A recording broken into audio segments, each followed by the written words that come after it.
Hi everyone, welcome back to RC Pie. If you've not already, please do click that subscribe button and click the bell as well so that you can see when we've got new videos out. That'll help you, but it will also help me, so that'd be great if you could do that. Today we're going to have a look at this FTX Outback Mini 2. It's a Ranger version and we're going to see what it's capable of. It's a 1/24 scale mini crawler, ready to run, got everything in the box, so we'll have a quick look under the body and then do some tests on it, see what we think about it. I have had this for a little bit, so I'm pretending it's new, putting it in the box here, but let's see how it runs. It does mean I can tell you a bit more about how it has been going.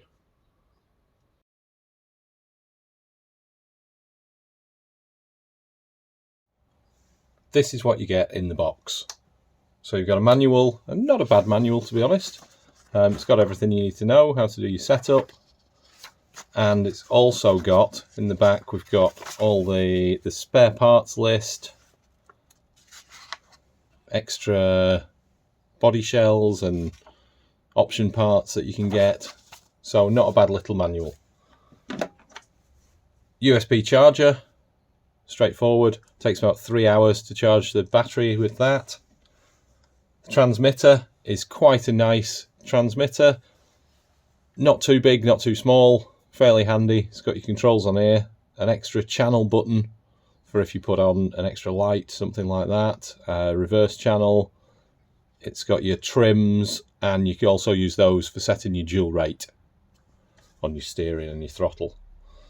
Quite a nice unit, and the nice thing with these as well is your handle comes off. Batteries are in the handle. That's 4 AAA batteries. So you could just have one of these with batteries in and change it between different units if you want, just by changing the top. So not a bad unit. So the car itself, let's take the body pins off. Take the body off. What have we got inside? Well, metal ladder chassis and it's on a full-size crawler, so that's pretty good. Combined speed controller and receiver. Says it's waterproof. I'm not particularly keen on testing that for this particular unit. Now I have got a bit of tape on there because I've had a fiddle with the servo on this. I wasn't totally happy with the strength of this servo, so I did buy a supposedly uprated one, but you do have the issue with these that this uses a 5-wire servo, and most servos that you will buy are 3-wire. So I had to steal the plug off this servo to wire it up to my 3-wire. I had to change the innards of that to get it to work, but in the end I wasn't happy with it. This was actually more powerful, so I've reverted to the original one. I thought it was worth a try because then I could give you some tips. Battery at the back here, it's 600 milliamp hour. Not a lot more to say with this. It's a nice little unit. The motor is situated in the centre. So I suppose the one thing to say is the weight is perhaps slightly towards the back because of the battery on there and the motor in the centre. It's certainly not leaning forward biased, which you might expect. Drivetrain on there. It's all plastic. You have got the metal like balls inside the universal joints there on the drive shaft, so that's quite a good thing. This is one of the places where people say they fail. I've not had any issue thus far with this at all, and I've got to say I quite like it. You know, it's your 4-link suspension front and rear with solid axles and locked diffs. Just simple springs, no damping. But on something this sort of weight, it doesn't really matter. And the body, nice polycarbonate body with a hard roll bar in there that's screwed in. Not a lot more to say. A spare wheel and tyre on the back. One of the few things to say, I suppose, is that these wheels are actually beadlocks. So that's a pretty cool thing on a 1/24 scale, and would allow you to take those tyres off, put some solder around or some other weights in those wheels, just to get a bit of a lower centre of gravity with these. But overall, nice little unit. Okay, so here we're going to check out how it climbs up this grippy surface. So it's not a test of the tyres at all. We're just looking at the balance of the vehicle and whether it's going to tip over backwards. Now it has got that spare tyre on the back, which could potentially hinder it a bit. Cocking a wheel there, gets to 45 degrees and can't quite make that. Quick look at the ground clearance. There we can see it's more than 2 Lego plates. What is it, 3? Not quite, but reasonable. Reasonable for a car this size. Now we're going to have a look at what sort of step it can make it up. There we go, easy peasy on those low ones. So we're driving from on carpet, so we've got high traction on the carpet, not such high traction on that Lego plate that it's trying to get onto. So more of a test of the balance than perhaps those tyres. Still doing okay though. We have got a bit of this issue with the speed controller. It's really go or don't go. It's hard to drive slowly and carefully with it, but for this test, not so much of an issue really. Struggling a bit there, but it's got up.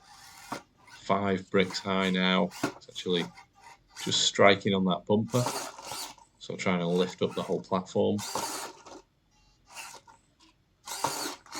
But it's just about made it. 5.3. Again, we've got an issue with that platform. It's generally, if you're hitting the bumper, you're not going to get up something. But can it do it? I think it's always fair to give these cars a good go. You know, don't just have one crack, but see if it can make it. And at this, I think we can say it's not. Now a wall climb is really looking at the breakover angle and the transfer of weight from the rear wheels to the front wheels once it goes above its clearance. So that's on the clearance. Now scraping along.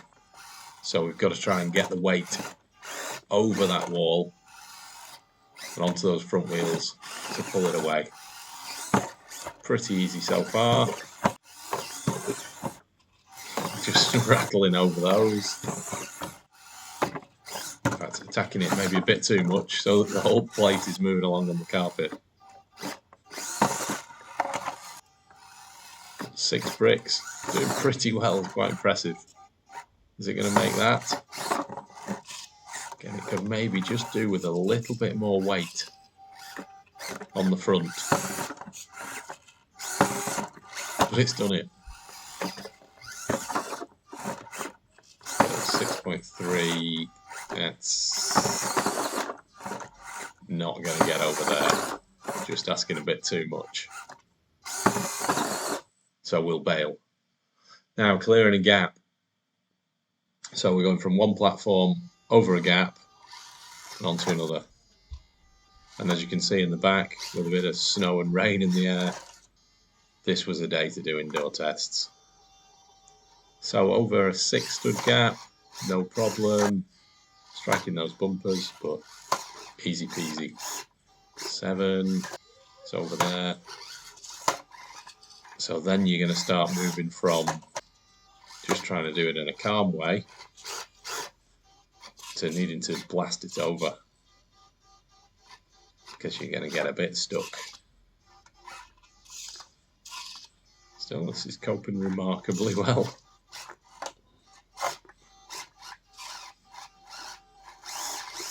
Hard to fault that.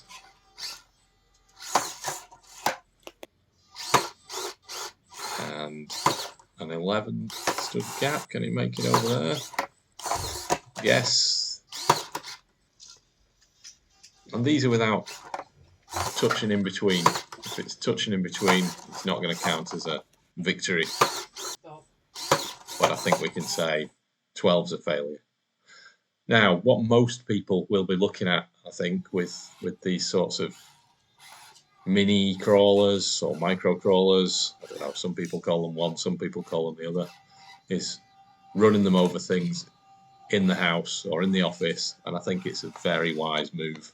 Choosing difficult objects, things with stuff that gets in the way, like these joypads are a pain. You can see the analog stick move there under the chassis. It's very tricky to get over them. So you get a really good test of things if you use kind of strange objects, strange choices. You know, if you're out on the rocks, they're all different.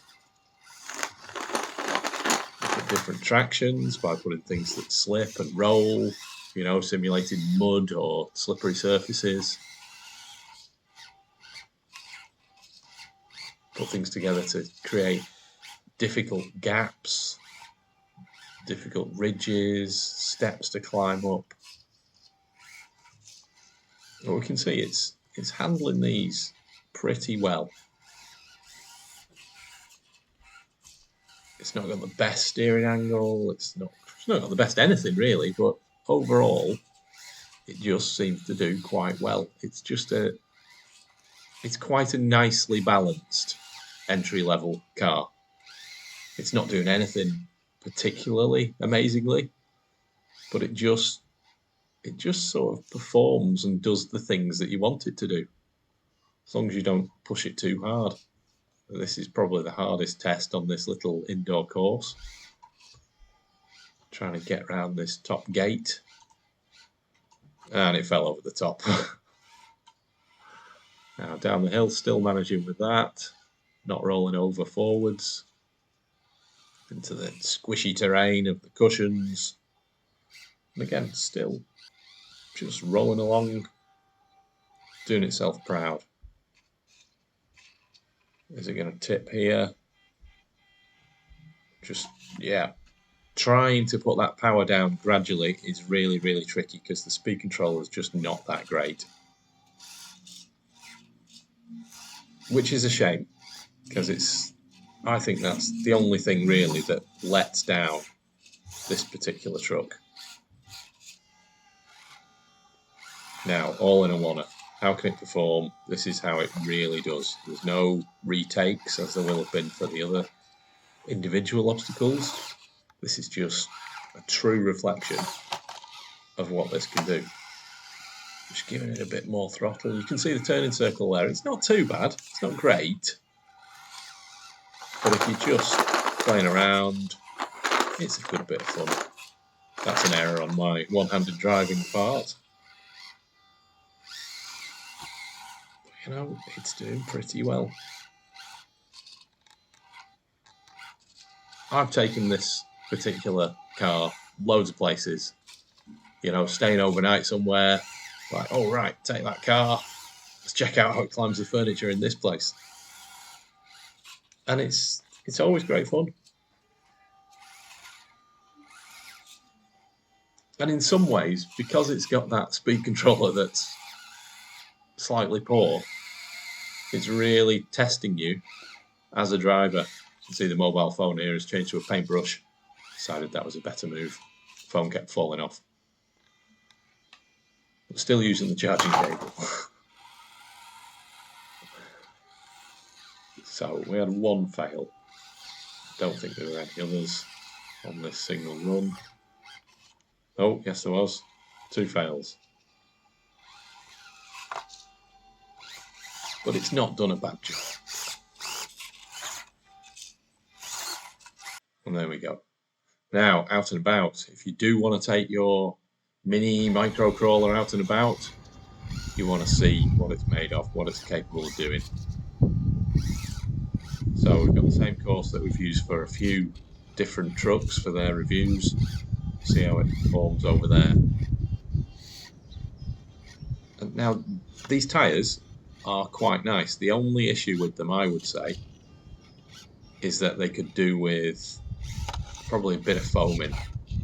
They deform a little bit too much, which is kind of a shame because I do like them. See, we were suffering a little bit there with not having that slow control. And again, just missing out on that slow control. So you're going to have to just keep pointing, squirting and hoping you've done it. Now, I just wasn't having the same joy as I had with the Passo, which was... It's quite funny because, to me, there's no question that this drives a lot better than the Passo. In simple terms, just driving on the flat with the Passo, you're getting quite a lot of body roll because of the weight of that body, whereas this, on the flat, it just drives around in a nice composed way. But as you know, when you're out on a trail or out on the rocks, things don't always go according to plan. Just trying to get around that corner, get the front wheels on that ledge, and up it goes. Now the next section, once you get over the top here, the descent is really quite tricky. With a few cars, it has been a case of just really going for it to try and get it down there without rolling and to get across a gap near the bottom.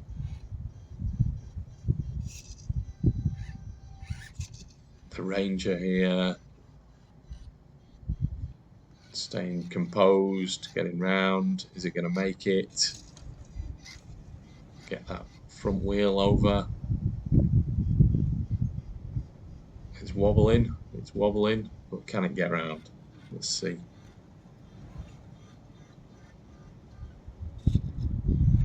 You know, I'm quite... Whoa!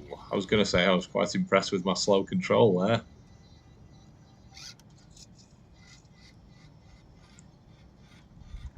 But it's doing okay. You know, the body is actually quite balanced, which is quite nice to see in a body that has got extra detail, you know, with that cage on and with the spare wheel on it. It's a nice mixture of nice scale looks and reasonable performance. You can't expect too much though. There he goes, it's made it round there with some careful driving. No need to just ramp it round as fast as you can. It's got round, use the suspension, use the balance, and over it goes.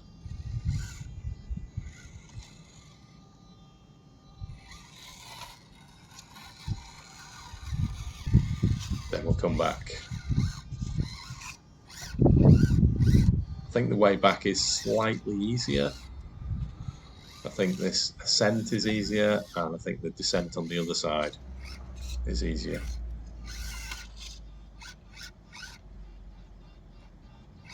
And it's handling it all really nicely.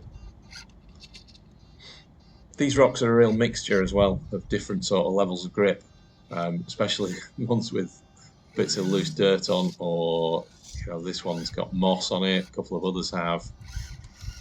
So it's a reasonable mixed lot of rocks, you know, to give a mixed test. So you're going to get some tyres that cope well on some things, and others that don't do so well. But overall, no real complaints here. You see the steep angle there, and it's still staying on its feet. Quite impressive, trying to destroy the course, but down we go.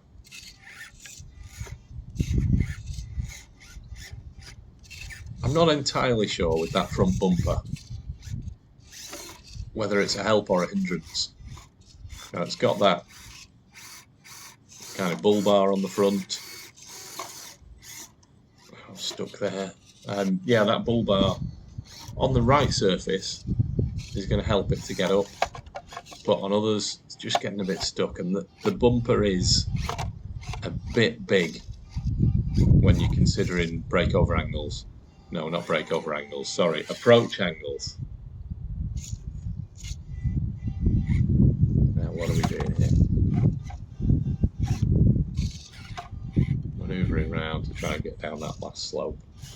It looks like an easy course, this, but I assure you it's not. There you have it. The Outback Mini 2 Ranger. It's a cool little truck. You know, I like it. I like the look of it. I like the way it drives, even though the speed controller isn't the best. I mean, far from it. You know, it's quite hard to go slowly with this. But there's something about it that's really fun. And at the end of the day, that's what it's all about. So I've no regrets about having this. I've had this for quite a while now. It's probably, what, 4 or 5 months old. Not had any issues with it at all, not had any breakages. It's still running absolutely great. At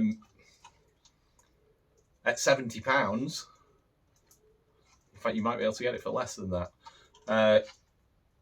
I think it represents really good value and a really good entry. If you don't know whether you want to try mini crawlers, but you're thinking, oh, maybe I'll have a little go, you probably don't want to stretch to £135 for an Axial. It's half the price. You know, can you go wrong for that? I don't think so. So yeah, I would recommend one of these. It's not the best. It's not the best performer, but it's a nice little, cool, fun piece of kit. So I'll put a link below to somewhere you can get one. Let me know what you think. Thanks for watching, and please don't forget to subscribe, and then we can see when the next videos are on. And we'll see you again on RC Pie.